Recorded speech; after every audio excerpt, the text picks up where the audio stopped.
సంవత్సరాల తరబడి ఎన్ని మందులు వాడినా మీ మోకాల నొప్పులు తగ్గట్లేదా? ప్రాణ పెయిన్ క్లినిక్ లో అత్యాధునిక చికిత్స. ఆర్జీకర్ హాస్పిటల్ కి వచ్చినాం మనం ఈ రోజు.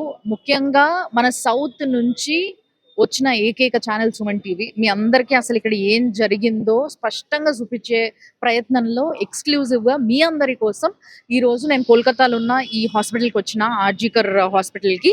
సో ఇక్కడ నా వెనకాల మీకు కనిపిస్తున్న ఎమర్జెన్సీ వార్డ్ ఏదైతుందో ఇది ఎమర్జెన్సీ ఎంట్రన్స్. మీరు కనబడుతుంది కదా మీకు వెనకాల, మొత్తం క్లోజ్ చేయడం జరిగింది దాన్ని. బేసిక్ గా ఎమర్జెన్సీ వార్డ్ అనేది దానికి అడ్డంగా ఒక చిన్న వెహికల్ ఒక నిమిషం ఆపితేనే అసలు హంగామా వేస్తారు. అలాంటిది ఈ రోజు జరిగిన ఇన్సిడెంట్ వల్ల కంప్లీట్ గా దీన్ని క్లోజ్ చేసి ఎమర్జెన్సీకి అటువైపు నుంచి ఓపెన్ చేసి అట్లా పోనిస్తున్నారు జనాలందరినీ కూడా.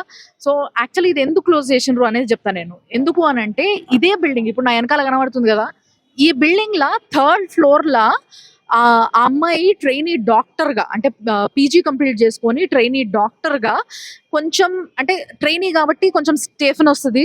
సో ఆ స్టేఫెన్ తీసుకుంటూ ఇక్కడ వర్క్ చేయడం జరుగుతుంది. ఆ అమ్మాయి ఉద్యోగం చేసే ఆ గంటలు ఏవైతే ఉన్నాయో అవి 36 గంటలు, అంటే 36 hours ఆఫ్ వర్కింగ్.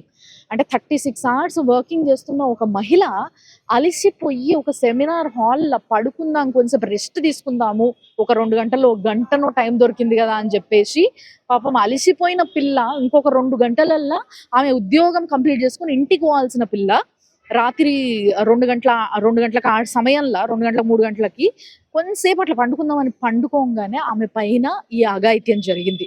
సో ఆమెకి అభయాన్ని పేరియడం జరిగింది. ఆ అభయకు న్యాయం కావాలి అని చెప్పి చాలా మంది వెనకాల చూసారు కదా, జస్టిస్ కావాలి అని చెప్పేసి జస్టిస్ ఫర్ అభయ అని చెప్పి రాసిండ్రు. అయితే ఇక్కడ ఏంది అని అంటే ప్రతిరోజు ఈ అమ్మాయి, ఈ అభయ ఎవరిపైన అయితే ఈ అఘాయిత్యం జరిగిందో, విక్టిమ్ ఎవరైతే ఉన్నారో, ఇక్కడ నుంచే ప్రతిరోజు ఇట్లా అని ఈ ఎంట్రన్స్ నుంచే లోపలికి వెళ్ళేదట ప్రతిరోజు ఉద్యోగం చేయడానికి. ఇదే ఎంట్రన్స్ నుంచి ఆ సంజయ్ రాయ్ అనే ఎవరైతే కిరాతకుడు ఉన్నాడో ఆయన కూడా ఇక్కడ నుంచి పోతాడంట.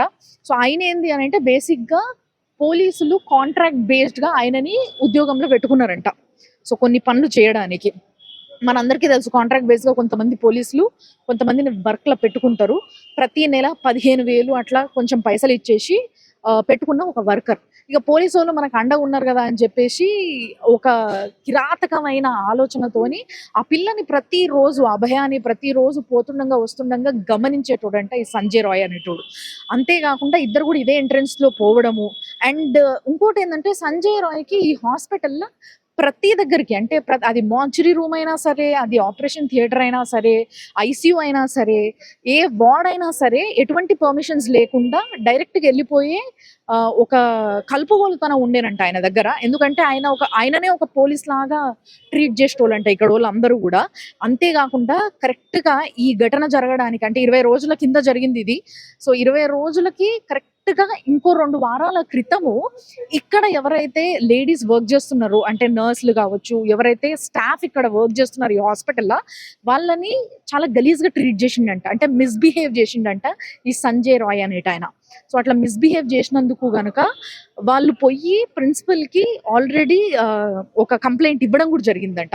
ఇట్లా మా పైన ఇట్లా చేసిండు, ఇట్లా మాతో మిస్బిహేవ్ చేసిండు ఈ సంజయ్ రాయ్ అనే వ్యక్తి అని చెప్పేసి ఆయన పైన కంప్లైంట్ ఇచ్చినప్పటికీ ఆయన పైన ఎటువంటి యాక్షన్ తీసుకోకపోవడం వల్ల ఇంకా విజృంభించిండు. అంటే మనని ఎవ్వరు ఏం చెయ్యలేరు, మనని ఎవ్వరు ఏం అడగరు, ఏం అనరు అన్న ఒక ధీమా ఎక్కువ అయిపోయి దానితోని ఆ క్రూరత్వంతోని ఆ మనిషి ఈ విధంగా ఈ రోజు బిహేవ్ చేసి ఒక డాక్టర్, అంటే రేపటి రోజు సమాజానికి ఎంతమంది ప్రాణాలు కాపాడేదో ఆ పిల్ల, 31 ఏళ్ల పిల్ల, ట్రైనీ, చాలా అందంగా ఉంటదంట అమ్మాయి కూడా.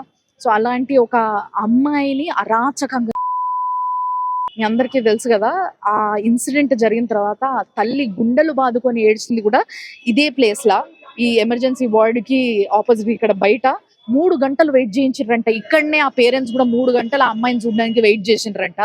అయితే ఇక్కడ ఎవరైతే సిబ్బంది ఉన్నారో, ఇక్కడ ఇందులో పనిచేసేటోళ్ళు ఎవరైతే ఉన్నారో, హెడ్లు కావచ్చు, లేకపోతే మేనేజర్లు కావచ్చు, సూపరింటెండెంట్లు కావచ్చు, వీళ్ళందరూ కూడా అసలు ఏమైందో తెలవదు గానీ, ఈ ఇన్సిడెంట్‌ని కప్పిపూడ్చడానికి చూస్తున్నారు అని చెప్పి ఇక్కడ ఇంతకుముందు చదివైన ఎక్స్ స్టూడెంట్స్ గానీ, ఇక్కడ పనిచేస్తున్నోళ్ళందరూ గానీ చెప్తున్న విషయం ఇదే. వాళ్ళు బాగా కోడ్ చేసి చెప్తున్న విషయం ఏందంటే, ప్రతి ఒక్కళ్ళు ఇక్కడ పనిచేసేటోళ్ళు ఈ ఇష్యూ పైన బయటకొచ్చి మాట్లాడాల్సింది వాళ్ళే. ఎందుకంటే దగ్గర నుంచి ఆ అమ్మాయిని చూసిండ్రు. ప్రతిరోజు ఆ అమ్మాయిని కలుస్తరు. అలాంటి ఒక అమ్మాయికి మన మధ్యలో తిరుగుతున్న ఒక ఆడపిల్లకి ఇలాంటి ఒక అన్యాయం జరిగింది అనంటే, ఆ పిల్లని వెనకేసుకురావాల్సింది పోయి, అసలు ఈ నిందితుడు ఎవరైతే ఉన్నాడో, ఎవరైతే ఈ ఇన్సిడెంట్‌కి కారణమో వాడిని వెనకేసుకొస్తున్నారు. అసలు ప్రూఫ్‌లన్నీ దాచిపెడుతున్నారు అని చెప్పేసి కొంతమంది ప్రొటెస్టర్లు కూడా మనకి చెప్పడం జరుగుతుంది. అయితే ఇప్పుడు నేను వీళ్ళని అడిగి లోపల పోనీకి ట్రై చేసినా కూడా వాళ్ళు ఒకటే మాట చెప్పారు. సీబీఐకి కేసు అప్పజెప్పడం జరిగింది కాబట్టి మీరు మమ్మల్ని తప్పించుకొని లోపలికి పోయినా కూడా పైన 3rd ఫ్లోర్‌లో సెమినార్ హాల్, ఇప్పుడు ఇది చూసారు కదా, 3వ ఫ్లోర్‌లో లైట్లు కూడా లేవు. మీరు ఇటువైపు చూస్తే ప్రతి ఫ్లోర్‌లో లైట్లు ఉన్నాయి. ఫస్ట్ ఫ్లోర్‌లో ఉన్నాయి లైట్స్. ఓన్లీ ఆ 2nd ఫ్లోర్‌లో కూడా లైట్లు కనబడుతున్నాయి ఇటువైపు గానీ, ఈ 3rd ఫ్లోర్‌లో మాత్రం లైట్సే లేవు. సో 3rd ఫ్లోర్ మొత్తం కూడా పోలీస్ సిబ్బంది అక్కడ కాపలా కాస్తున్నారంట. ఎవరిని రానియకుండా కంప్లీట్‌గా ఆ 3rd ఫ్లోర్‌ని క్లోజ్ చేయడం జరిగింది. అక్కడ పేషెంట్స్‌ని కూడా రానిస్తలేరు. స్టూడెంట్స్‌ని కూడా రానిస్తలేరు. సెమినార్ హాల్ ఉంది అంటే బేసిక్‌గా స్టూడెంట్స్ అందరూ అక్కడ కొన్ని సెమినార్స్‌కి పాల్గొనాల్సి వస్తది. బట్ అక్కడికి స్టూడెంట్స్‌ని కూడా రానిస్తలేరంట. కంప్లీట్‌గా క్లోజ్ చేయడం జరిగిందంట. అండ్ ఇంకొకటి ఏంది అనంటే, ఆ పక్కనే ఒక రెనోవేషన్ వర్క్ జరుగుతుందంట. ఆ రెనోవేషన్ వర్క్‌లో భాగంగా ఏ సెమినార్ హాల్‌లో అయితే ఈ ఘటన జరిగిందో అక్కడ ఒక గోడని కూలగొట్టడం జరిగింది. ఆ గోడని అంటే ఇంత పెద్ద ఇష్యూ అయిన తర్వాత బేసిక్‌గా అక్కడ ఏమి ముట్టుకోనియ్యరు. అక్కడ ఎక్కువ మందిని తిరగనియ్యరు. ఇప్పుడు ఫర్ ఎగ్జాంపుల్ పోనీకి ప్రయత్నిస్తున్న మీడియా వాళ్ళని కూడా లోపల చూపియనిస్తలేరు. అసలు లోపలికి అడుగు పెట్టనిస్తలేరు. బట్ ఇలాంటి సిట్యుయేషన్ ఉన్న సమయంలో ఆ రెనోవేషన్‌ని ఎట్లా అలౌ చేసిండ్రు? ఎట్లా గోడను కూలగొట్టడం జరిగింది ఈ ఇన్సిడెంట్ జరిగిన తర్వాత అని ఒక క్వశ్చన్ మాత్రం ప్రతి ఒక్కరికి క్వశ్చన్ మార్క్‌గానే మిగిలిపోయింది.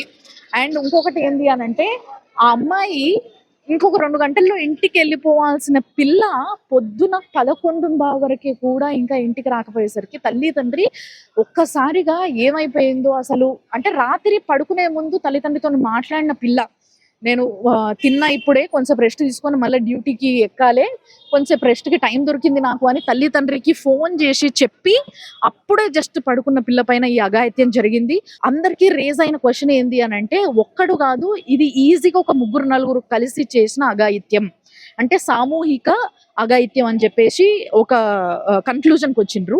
కానీ ఇప్పటికి కూడా సంజయ్ రాయ్ కాకుండా ఇంకా ఎవరు చేసిండ్రు, ఇంకా ఎవరు ఈ అఘాయిత్యంలో పాల్గొన్నారు అన్న విషయాన్ని మాత్రం ఇంకా ఎటువంటి ఇన్ఫర్మేషన్ బయటికి లేదు. సిబిఐ దీనిపైన అన్ని రకాలుగా ట్రై చేస్తుంది. అసలు ఏం జరిగింది ఆ రోజు, ఎవరెవరు ఉన్నారు అని చెప్పి. కానీ సీసీ కెమెరాస్ ఏవైతే ఉన్నాయో ఇప్పుడు ఇక్కడ కూడా మీరు చూడొచ్చు, లోపల వైపు సీసీ కెమెరాస్ ఉన్నాయి. బయట చూస్తే ఒక్క సీసీ కెమెరా కూడా కనిపిస్తలేదు. సో ఎక్కడి నుంచి అయితే లోపలికి పోవాలనో బేసిక్ గా ఆ గేట్ నే ధ్వంసం చేయడం జరిగింది. అంటే పేరెంట్స్ ని కూడా అసలు డెడ్ బాడీని చూడనీయకుండా, అంటే ఫస్ట్ ఇక్కడ నుంచే ఫోన్ చేసేసి మీ అమ్మాయికి హెల్త్ బాగాలేదు అని చెప్పిన ఒక 15-20 నిమిషాలకే మళ్ళా ఫోన్ చేసి తల్లిదండ్రులకి మీ అమ్మాయి అటెంప్ట్ చేసుకుంది అని చెప్పేసి, అంటే ఆత్మహత్యాయత్నం చేసుకుంది అని చెప్పేసి కంప్లైంట్ చేయడం జరిగింది పేరెంట్స్ కి.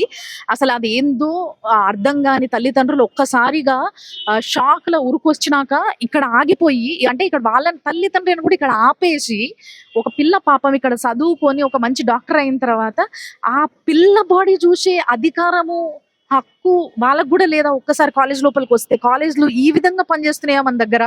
అసలు ఆ సమయంలో ఎప్పుడైతే పేరెంట్స్ వెయిట్ చేస్తున్నారో ఇక్కడ, అప్పుడు చాలా మంది బలవంతంగా లోపల పోవడానికి ట్రై చేసిండ్రు. అట్లా ట్రై చేసినప్పుడే ఈ ఏవైతే గేట్స్ ఉన్నాయో ఈ గేట్స్ అన్నిటిని కూడా ధ్వంసం చేసిండ్రు, మొత్తం ఇరగొట్టేసిండ్రు.